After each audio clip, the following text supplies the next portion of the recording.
Alrighty, welcome to Eldraine set review for Historic. Only going to be covering Historic and only certain cards that I handpicked myself. So let's jump into the first set of cards.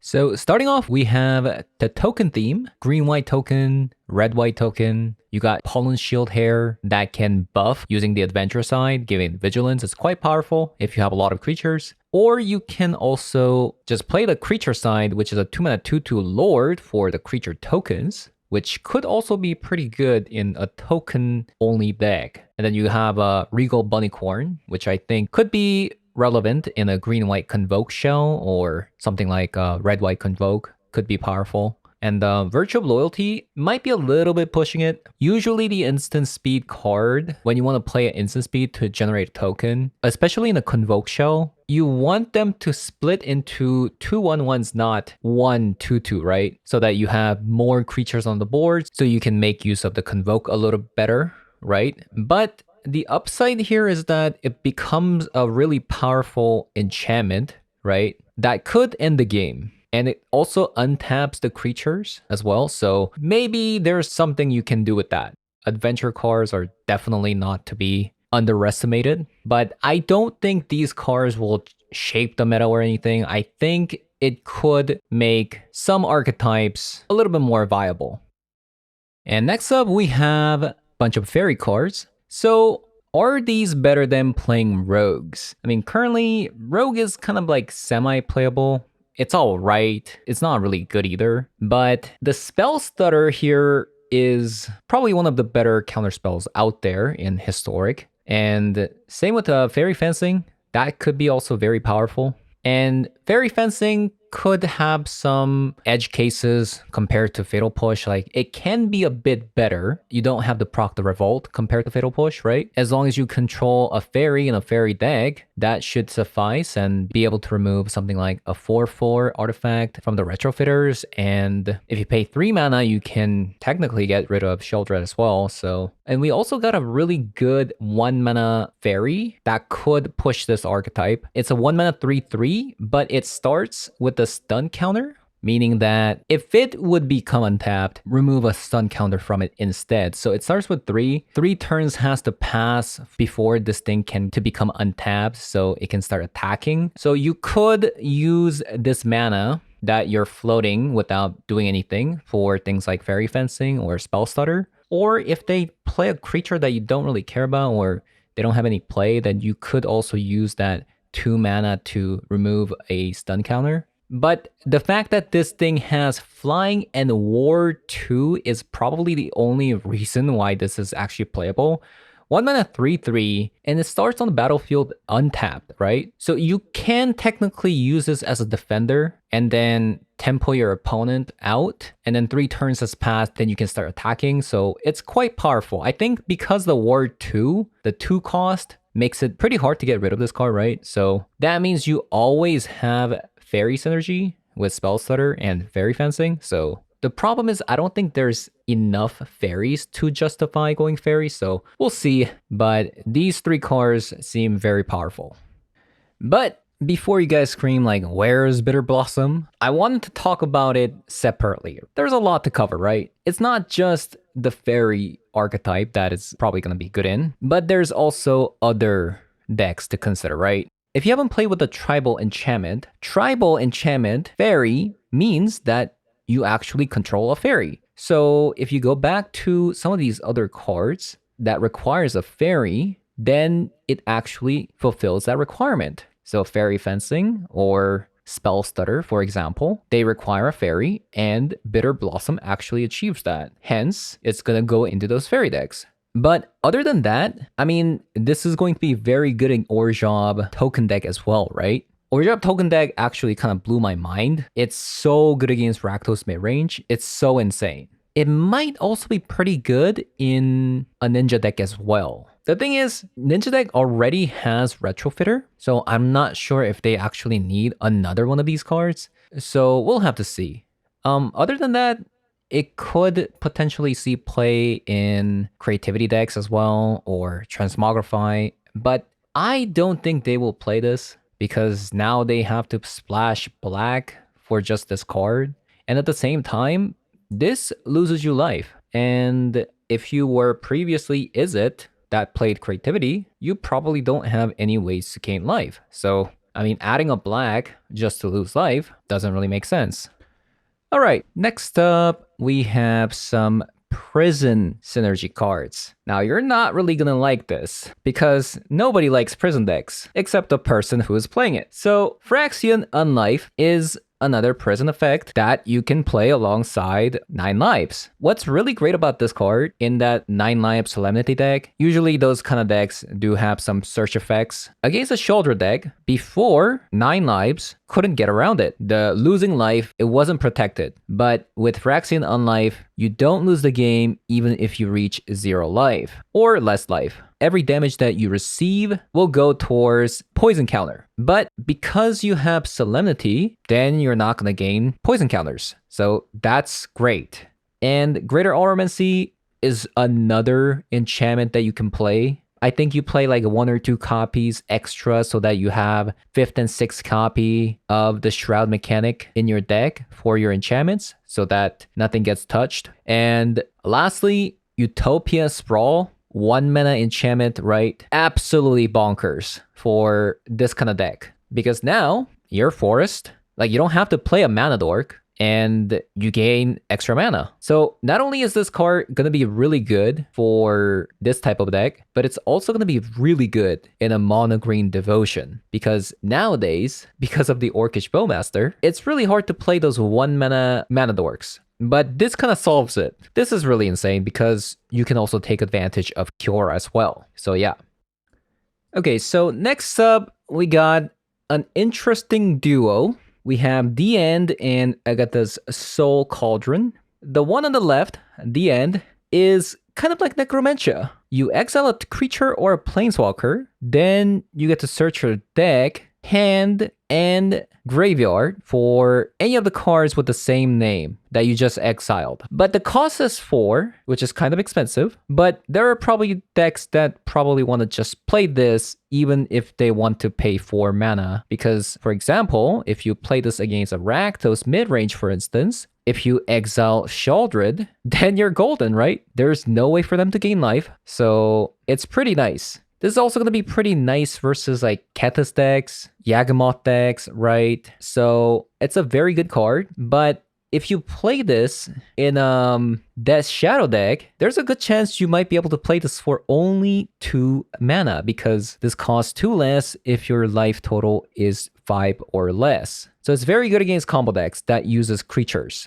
Agatha's Soul Cauldron, on the other hand, is a combo enabler. So if you have a creature that is in the graveyard, such as Yawgmoth, Kethis, something like that, right? You can exile that card from the graveyard and then put a +1/+1 counter on a target creature you control. And any creatures that you control with a +1/+1 counter will now have all activated abilities of all the creature cards this artifact exiled.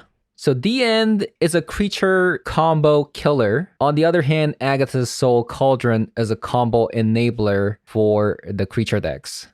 All right, so next up we have Beech the One Ring. Okay, excuse me, that's the wrong picture. Beseech the Mirror. So this card is gonna be a nightmare because this says basically get the One Ring from the deck onto the battlefield, or get Karn onto the battlefield, or Sheoldred onto the battlefield. Because if you bargain, meaning that you have sacrificed an artifact, enchantment, or a token, then you may cast the exile spell without paying any mana cost. So it's a bit problematic, isn't it? Because bargain cost, you can just sacrifice the One Ring that has too many burden counters. So I feel like, I mean, it was just a matter of time the One Ring gets banned after they sell as many packs as possible. Wizard of the Coast are aware the One Ring is a problematic card. This card, Beseech the Mirror, may push that and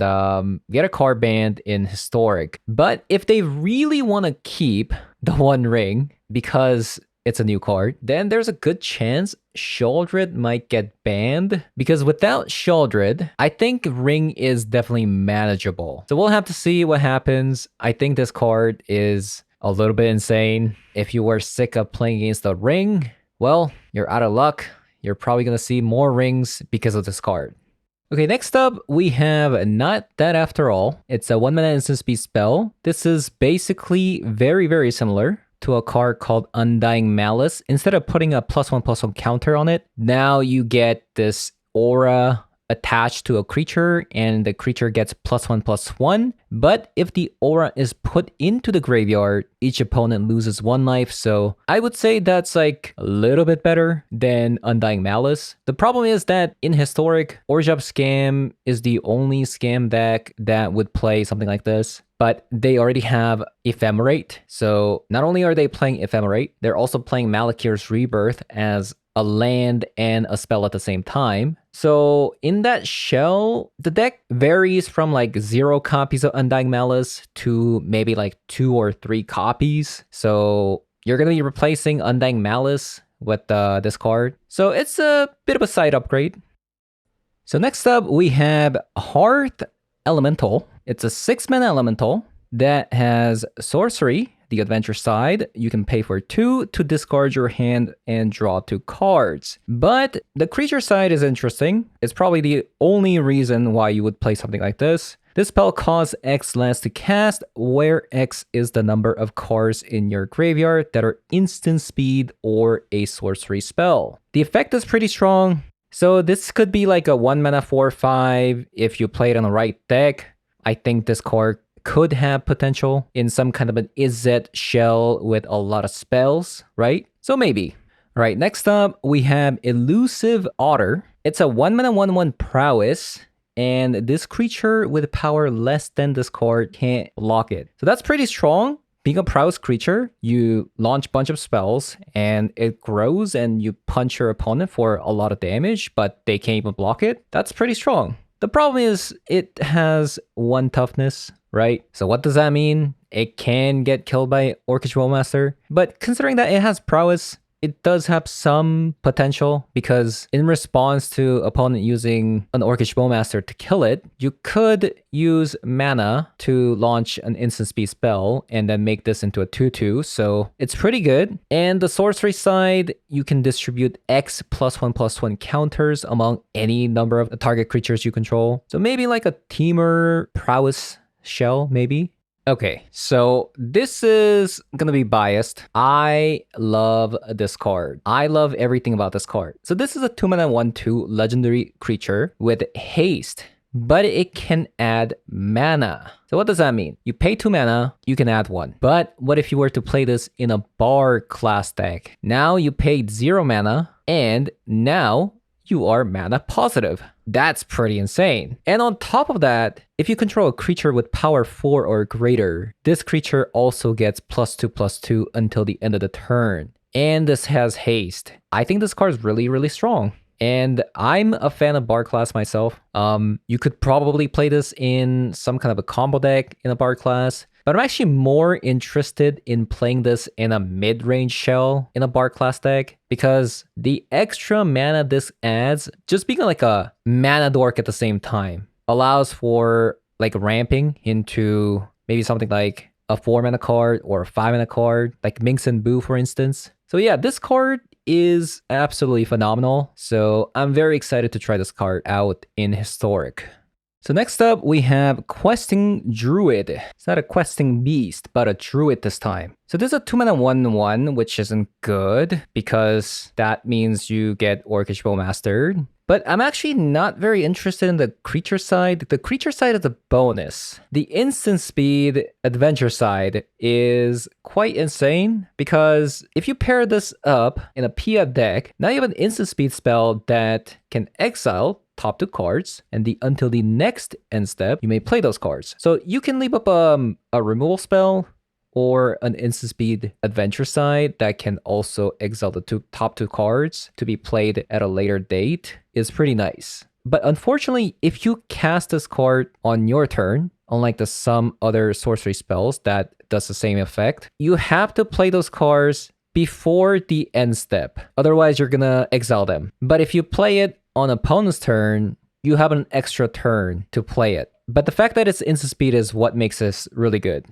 So next up, you have a grindy human knight that can be played in a human deck. So I think this card is pretty strong. The fact that this has trample and it's a 3/2 to boot means that if you buff it with other human cards, Dahlia's Lieutenant for example, or Kudrow, then you can trample for a lot of damage. But if opponent does decide to block this card because it's dealing too much damage and it goes to the graveyard, then you can also recast this card, the adventure side, letting you draw 1 card, although you have to pay 2 mana. And once you play the adventure side, you can play the creature side yet again because adventure cards are broken. So I think you'll see this card a lot in a human deck. I might be wrong. It might be a bit slow, so we'll have to see. So the last card that we're going to take a look at is Experimental Confectioner that creates a food when it comes onto the battlefield. If you sacrifice a food, you create a 1/1 rat token. But if you have a card called Peregrine Took as well, then every time you create a 1/1 black rat token by sacrificing a food, since you create a rat token, Peregrine Took is also going to create a food token. So every time you create a rat, it's going to create additional food token. So now you have this infinite loop where you can have infinite tokens of rats, and you get to also draw infinite cards by sacrificing 3 foods. But here's a problem. There's already a combo deck such as Heliod Oak. Scurry Oak can combo with Heliod and Rosie as well. So the fact that there's already a combo deck that's more consistent than this, because this one requires 2 exact pieces versus the Scurry Oak combo now can combo with either the Rosie or the Heliod. So I'm not sure, like these 2 different combos do kind of the same thing. It creates million tokens. So I don't think this combo is all that powerful, but I might be wrong. I might be missing something here. But with that said, that is going to be all for today. If I missed anything, please let me know in the comments below. And as always, if you guys enjoyed the video so far, leave a like, comment below, subscribe, and I'll see you guys out later. Bye-bye.